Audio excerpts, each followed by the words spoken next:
Halo, Narasi Pagi kembali lagi bersamaku Juan Robin dengan beberapa berita terkini. Pertama ada kabar soal sidang etik Ferdy Sambo dan kasus korupsi dari anak perusahaan Pertamina. Gak kelupaan ada juga suntik mati TV analog yang diundur dan monumen Jokowi yang bakal dibangun di Ukraina. Ini dia selengkapnya. Setelah ramai kabar pengunduran diri, akhirnya kemarin Irjen Pol Ferdy Sambo menjalani sidang etik di Mabes Polri, Jakarta. Ini dia rangkuman sidangnya. Sidang etik Sambo 25 Agustus 2022 kemarin berlangsung tertutup. Sidang ini turut mendatangkan Bribka Rizky Rizal, Barada Richard Eliezer, dan Kuat Maruf. Selain itu, ada 5 saksi dari Patsus Brimob. Kelimanya adalah mantan Karopaminal Brigjen Hendra Kurniawan, ex-Karo Provos Brigjen Beni Ali, dan mantan Kapolres Jakarta Selatan Kombes Budi Herdi. Selain itu, juga mantan KDNA Biro Paminal Kombes Agus Nurpatria, serta ex-Kabak Gakum, Roprovas Div Propam Polri, Kombes Susanto. Sidang Komisi Kode Etik Profesi telah kita mulai pada pukul 09.25 WIB yang dibuka oleh Ketua Sidang. Kemudian setelah dibuka oleh Ketua Sidang, maka dilanjutkan dengan pembacaan resume hasil pemeriksaan terhadap keterangan para saksi dan terduga pelanggar oleh penuntut. Nah, sebelum sidang ini, pada 22 Agustus 2022, Sambo menulis surat permintaan maaf kepada senior dan para perwira serta Bintara Polri. Di surat itu, ia mengungkapkan siap bertanggung jawab dan menanggung seluruh akibat hukum yang dilimpahkan pada senior dan rekan-rekannya. Agenda selanjutnya, sidang etik Putri Chandrawati rencana digelar hari ini. Sementara ini tercatat sudah ada 24 anggota polisi yang terbukti melakukan pelanggaran etik di kasus pembunuhan Brigadir Yosua. Ini tertuang dalam surat telegram Kapolri nomor ST-8-8-Cap-2022. Setelah menjalani sidang etik hampir 18 jam, Ferdy Sambo dinyatakan dipecat dari Polri alias diberhentikan tidak dengan hormat. Yang pertama adalah sanksi etika, yaitu perilaku pelanggar dinyatakan sebagai perbuatan tercela. Yang kedua, sanksi administratif berupa yang pertama, penempatan dalam tempat khusus selama 21 hari. Tentunya bersangkutan sudah menjalani Patsus, ya, tinggal nanti sisanya. Dan yang kedua adalah pemberhentian tidak dengan hormat atau PTDH sebagai anggota Polri. Dan juga yang pelanggar Irjen FF juga sama, tidak menolak apa yang disampaikan oleh kesaksian para saksi tersebut. Artinya bahwa perbuatan tersebut betul adanya, mulai daripada merekayasa kasusnya, kemudian menghilangkan barang buktinya, dan juga menghalangi dalam proses penyidikan. Ferdy Sambo punya 3 hari untuk mengajukan banding, sementara hukuman untuk para saksi terancam 7 tahun penjara jikalau nanti ternyata terbukti memberi keterangan palsu. Proses hukum terus bergulir. Selain sidang etik, proses pidananya juga dinanti nih sama publik. Anak perusahaan Pertamina, PT Pertamina Patraniaga atau PPN diduga lakukan korupsi jual beli BBM. Kerugian negara yang ditaksir mencapai 451,6 miliar rupiah. Jadi, Pertamina Patraniaga atau PPN adalah anak perusahaan Pertamina di bidang distribusi BBM. Jual beli BBM yang diduga mengandung unsur korupsi adalah perjanjian antara PT PPN dengan PT Asmin Kualindo Tuhub atau AKT. Korupsi ini diindikasi terjadi pada periode 2009 hingga 2012. Pada 2009 hingga 2010, pengiriman BBM sebesar 1.500 kiloliter per bulan. Kemudian pada 2010 hingga 2011, PT PPN menambah volume pengiriman menjadi 6.000 kiloliter per bulan. Pada 2011 hingga 2012, volume pengiriman dinaikkan menjadi 7.500 kiloliter per pemesanan. Hanya saja, PT AKT tidak melakukan pembayaran sejak 14 Januari 2011 hingga 31 Juli 2012. Hal itu bikin negara mengalami kerugian senilai 451,66 miliar rupiah. Kepala Divisi Humas Polri, Irjen Pol Dedi Prasetyo mengatakan bahwa Direktur Pemasaran PT PPN melanggar batas kewenangan untuk kontrak jual beli BBM di atas 50 miliar rupiah. Dedi melanjutkan, ada dugaan penerimaan uang oleh pejabat PT PPN demi memuluskan proses distribusi BBM. Kasus ini tengah disidik oleh Direktorat Tindak Pidana Korupsi Bareskrim Polri. Selain kasus ini, Pertamina juga tengah digoyang kasus dugaan korupsi pengadaan LNG tahun 2011 sampai 2012. Kasus ini diduga merugikan keuangan negara hingga 2 triliun rupiah. Hingga saat ini, KPK telah mencegah 4 orang untuk bepergian ke luar negeri selama 6 bulan. Mereka adalah Karen Agustiawan, ex-direktur gas dan energi baru terbarukan Pertamina, Yeni Andayani, ex-direktur gas Pertamina Harikar Yuliarto, dan anak kedua Karen bernama Dimas Muhammad Aulia. Direktur Penindakan dan Eksekusi KPK, Karyoto, mengungkapkan bahwa kasus ini jadi salah satu prioritas untuk segera diselesaikan.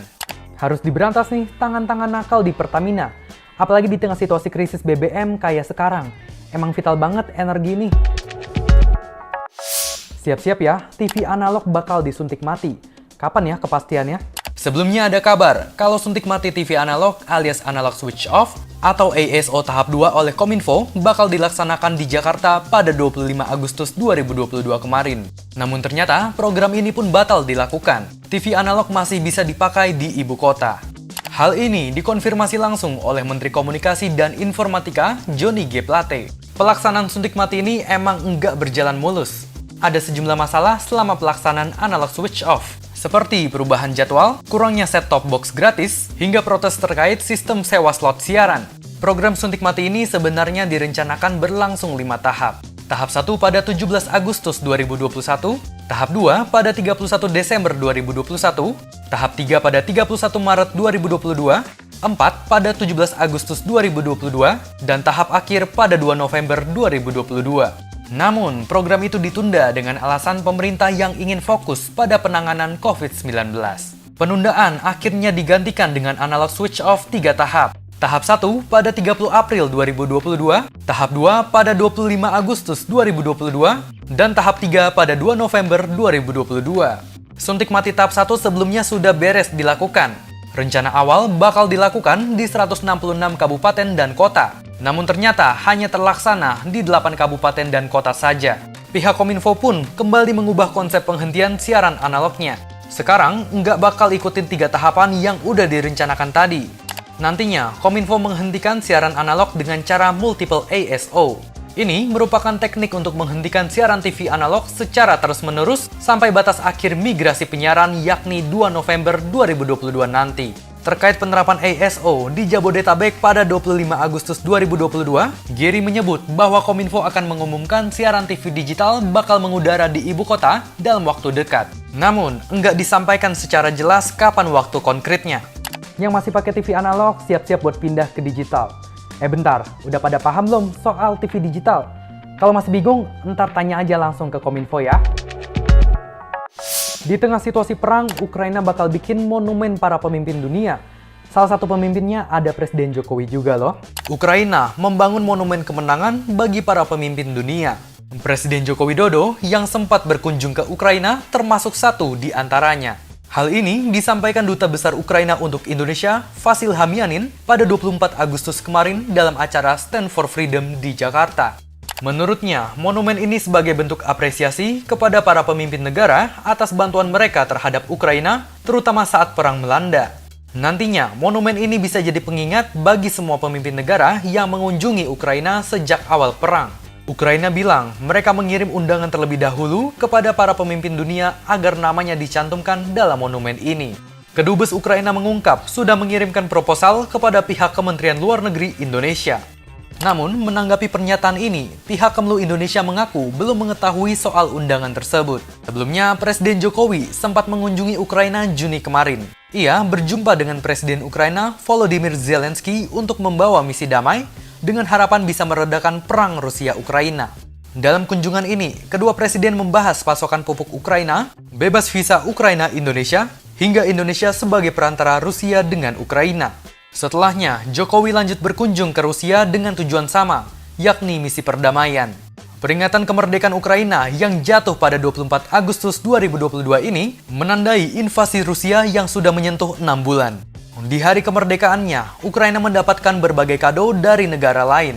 Salah satunya AS yang memberikan bantuan dana sebesar $3 miliar AS. Ini adalah paket bantuan terbesar AS buat Ukraina sejak invasi dimulai 6 bulan lalu. Presiden AS Joe Biden ada bilang, bantuan ini bakal memungkinkan Ukraina untuk memperkuat sistem militer mereka, seperti artileri, amunisi, hingga pertahanan udara. Namun, ada juga kado pahit. Rusia lagi-lagi masih menghujani Ukraina dengan serangan rudal. Kali ini di stasiun kereta api kota Chaplin. Setidaknya 22 orang meninggal dan 50 lainnya luka-luka dalam insiden ini. Di tempat lain, Rusia juga menembaki kota Kharkiv di timur laut Ukraina. Namun, Zelensky menyebut kalau mereka enggak akan menyerah dari gempuran Rusia. Ми вільний народ незалежної України. Через 6 місяців, як нас намагаються знищити, ми вільний народ незалежної України. І це правда про наше майбутнє. Вільний народ незалежної України. Півроку тому Росія оголосила нам війну. 24 лютого вся Україна почула вибухи і постріли. І 24 серпня не мала почути слів з Днем Незалежності. 24 лютого нам казали, у вас немає шансів. 24 серпня ми кажемо, з Днем Незалежності Україну. Sedih juga ya, ngerayain kemerdekaan tapi masih di situasi perang. Semoga perangnya bisa cepat temu titik damai deh ya. Dampaknya secara global makin-makin nih. Itu dia 4 sarapan informasi kita hari ini. Narasi Pagi akan kembali lagi Senin pekan depan pukul 8 waktu Indonesia Barat live di Instagram Narasi Newsroom dan Mata Najwa. Sehat, semangat terus semuanya. Bye-bye.